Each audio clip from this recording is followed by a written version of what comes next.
Assalamualaikum warahmatullahi wabarakatuh. Selamat pagi. Ketemu lagi di mata pelajaran Ilmu Pengetahuan Sosial kelas 7 semester 1. Hari ini kita akan belajar tentang letak dan luas Indonesia.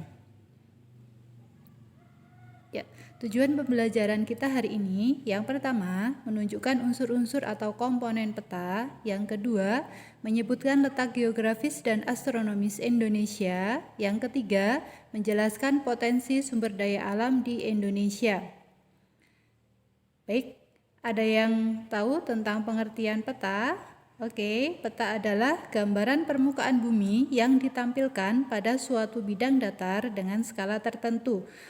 Bu Win yakin kalian sudah pernah melihat peta ya, baik itu yang ditempel di dinding ataupun peta yang ada di dalam atlas. Nah, ini ada beberapa komponen penyusun peta. Yang pertama, itu adalah judul peta, biasanya berada di bagian paling atas. Yang kedua ada legenda, di situ ada beberapa simbol yang dijadikan satu yang disebut dengan legenda. Yang ketiga ada orientasi arah, jadi di situ ada arah mata angin ya, ada utara, selatan, barat, dan timur. Yang keempat ada simbol peta. Simbol peta di sini ada beberapa macam, ada simbol garis, ada simbol area, ada simbol warna. Silakan nanti bisa dibaca di buku paket IPS kalian. Yang kelima ada garis koordinat. Yang keenam ada sumber peta. Jadi di situ ada nama dari CV atau perusahaan pembuat peta.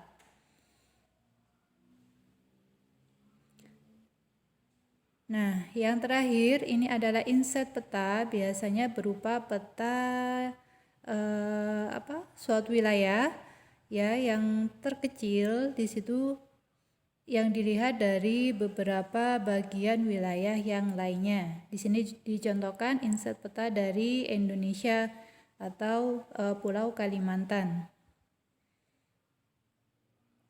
Baik, selanjutnya ini ada letak dan luas Indonesia. Nanti di situ ada 3 hal. Yang pertama kita akan tahu tentang letak geografis Indonesia. Yang kedua, tahu tentang letak astronomis Indonesia. Dan yang berikutnya, keuntungan dari letak tersebut. Nah, ini ada peta Indonesia ya. Harus kalian tahu, Indonesia itu luas daratannya mencapai 1.922.570 km persegi. Sedangkan luas perairan itu sekitar 3.257.483 km persegi. Nah, ini adalah batas wilayah dari negara Indonesia. Yang sebelah utara, Indonesia berbatasan dengan Malaysia, Singapura, Thailand, Vietnam, Filipina. Kemudian yang di sebelah barat berbatasan dengan Samudra Hindia dan perairan negara India. Kemudian di bagian selatan berbatasan dengan perairan Australia dan Samudra Hindia serta Timur Leste. Kemudian di bagian timur berbatasan dengan perairan Samudra Pasifik dan Papua Nugini. Kemudian di sini ada letak posisi silang dari Indonesia, yaitu diapit oleh 2 benua, Asia dan Australia, kemudian diapit oleh 2 samudra, yaitu Samudra Hindia dan Samudra Pasifik. Baik, ini adalah letak astronomis Indonesia. Letak astronomis itu dilihat dari garis bujur ya, garis bujur dan garis lintang. Jadi garis bujur adalah garis hayal pada peta, atlas maupun globe yang membujur vertikal dari utara ke selatan. Jadi garis bujur itu dari atas ke bawah ya, dari utara ke selatan. Kemudian untuk garis lintang itu adalah garis hayal pada peta, atlas maupun globe yang melintang horizontal dari arah barat ke timur. Jadi ini posisinya horizontal untuk garis lintang. Ya, untuk Indonesia itu sendiri letak astronomisnya yaitu pada 95 derajat bujur timur sampai 141 derajat bujur timur dan 6 derajat lintang utara sampai 11 derajat lintang selatan. Baik, untuk potensi sumber daya alam yang ada di Indonesia. Yang pertama ada potensi sumber daya hutan. Di sini ada hutan pinus ya, kemudian ada hutan jati.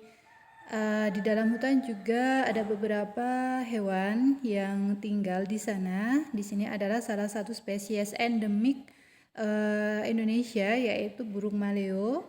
Kemudian ada bunga Rafflesia arnoldi. Yang kedua ada potensi sumber daya tambang. Seperti kita tahu Indonesia sangat kaya sekali dengan sumber daya tambangnya. Di sini dicontohkan yang pertama adalah batu bara, kemudian yang kedua adalah minyak bumi. Untuk potensi kemaritiman Indonesia ada perikanan ya, perikanan. Kemudian ada hutan mangrove. Dan yang ketiga ada terumbu karang. Nah, kita akan lihat satu persatu untuk potensi sumber daya hutan dan tambang di Indonesia.